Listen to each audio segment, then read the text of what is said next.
Hey guys, this is Harry and Connor from Purple Jam. We thought we'd do a little bit of a creative commentary on a small portion of the game. The Kickstarter backers will be getting a full one as one of the tiered, but we thought for our YouTube audience it'd be nice to pick out some key bits and have a chat. Yeah, for sure. We'll just be pointing out some interesting things and hopefully we'll be able to reveal some sort of insider info as to all the little things that make up quite a big experience. Yeah. And also a quick thing for sighted listeners. You'll be able to see Unity on the screen recording. The game is built using Unity and the binaural engineers DVR. And I just thought it might be interesting for other devs to see a bit of the behind the scenes as to how things are actually put together. I know I love a in-depth dev vlog, but I'll try not to get too bored with the technical stuff. Cool. So we're in the main menu. Controls. Again? All right. New game. Yeah, so I think a few people have mentioned are the little bits of dialogue in between each option. This was a Connor idea, if you want to chat about that. Yeah, for sure. I mean, it's an interesting problem not being able to use visuals. So a pretty obvious fix is to have them being read out, but you want to kind of add character where you can with sound. And what I love about the menu is that as soon as you're in the menu, you're actually in the world, you're introduced to the character, you've got ambience, like world ambience and stuff like that. So it's kind of a great opportunity to immediately put the player in there, and we thought we'd add quirky little lines from the protagonist in between the menu options as well, just to give it a bit more character. Cool. Yeah, and actually a nice little touch in the menu you may not have noticed on initial playthroughs if you have played the game, but the ambience actually changes depending on what level you're on. So if you haven't played it before, you get a bit of city ambience because you're about to see the mum who sort of lives in the city of Dusklight. Once you get to the encampment or the start of the desert, it turns into sort of a windy type ambience, and then once you're in the pumping station, you'll notice it's a pumping station ambience. Cool, let's go in. Have you played a Purple Jam audio game before? Double tap the right arrow for yes, or the left for no. Yes, so this was an inclusion we undenied about. It's a really fine balance because you have a lot of blind gamers who are very, very good at navigating without any visuals in audio games, as you'd expect. And then we found when we released Detective's Demise that a lot of sighted players really, really struggled with that side of things. So we thought we'd include this little description. It's slightly out of world, not necessarily in keeping the tone, but we just thought for its utility, we don't want people getting lost or thinking they're from a top-down view or anything like that. So we thought it was necessary to include at least as an optional thing. Yeah, for sure. Cool. So I've played an audio game before. And then we have this little loading ambience, which was a bit of a late addition, but we didn't want it sounding like the game was hanging when it was loading the next section. Yeah, it's important to glue those sections together. You don't want to give the impression that something's just not working or delaying, or you basically don't want to be confusing. We don't want to be confusing you guys with absence of sound, basically. Well done, honey. Remember, walking isn't always as easy as you might think. Just be patient and use those little ears of yours. You'll be fine. We'll all be okay.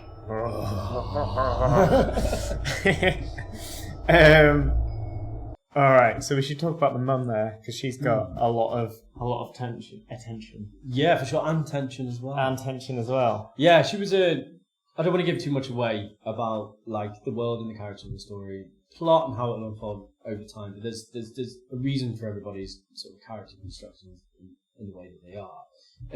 So the mum is obviously very deliberately scary, and she was brilliantly voiced. We worked with a voice actor called Amar Galiza. Let's do a fact check. Yeah. Amar Galiza. Brilliant voice actor, and she did a great job of portraying that sort of unhinged mum.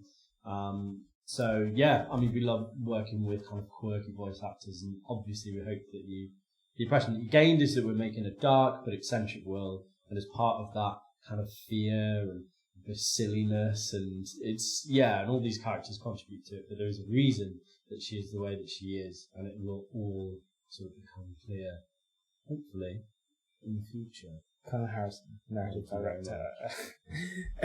Cool. All right, let's power on. Yeah. Come on, little brother. Let's get out of here. We gotta sneak past Ma, and then we're free. Okay, you first.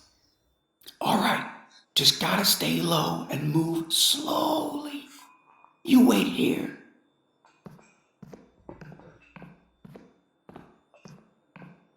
Nice roll off. Nice roll. Come So on, this we're next. so this scene's really Control good. the sneak, and then move forward. Go on. So this seems really good because it's a great example of how we use occlusion in game as a kind of like navigation tool, and kind of also at the same time a bit of a mechanic and how that can challenge your navigation. So we actually, to get a bit nerdy for a moment, we actually use a custom occlusion system that we first developed for Detective Demise, and then later refined for a Dusklight Story.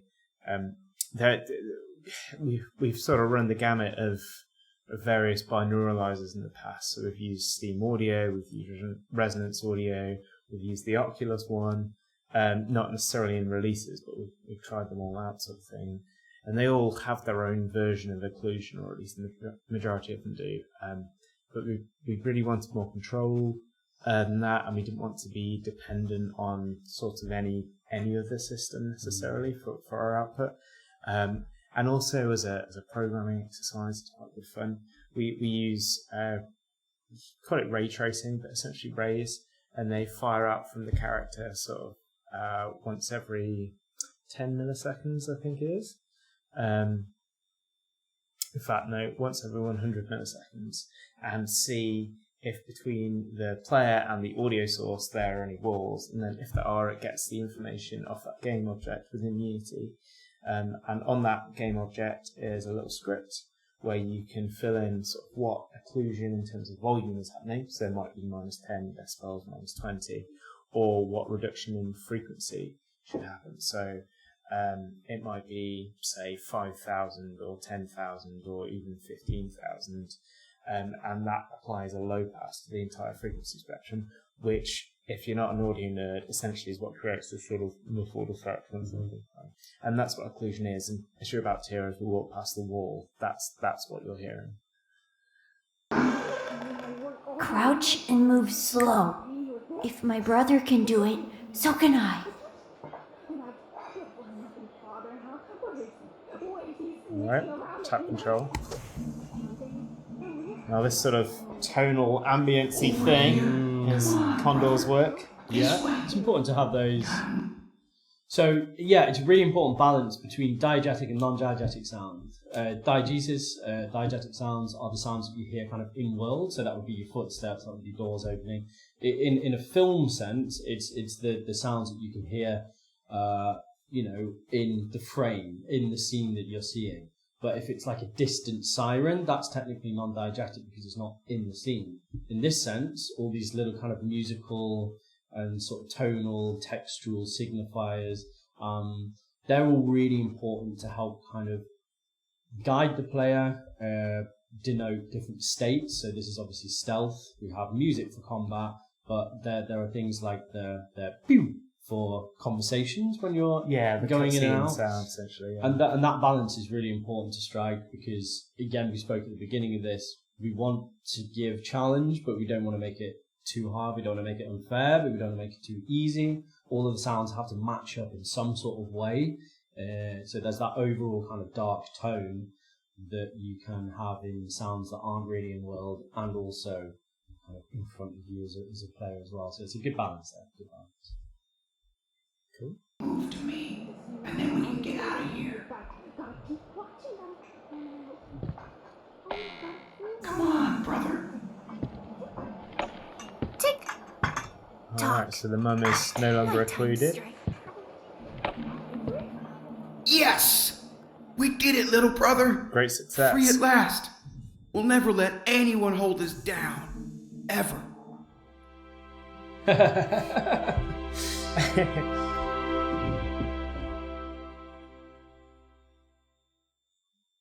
All right, and we're gonna leave it there, I think, for this little insider look.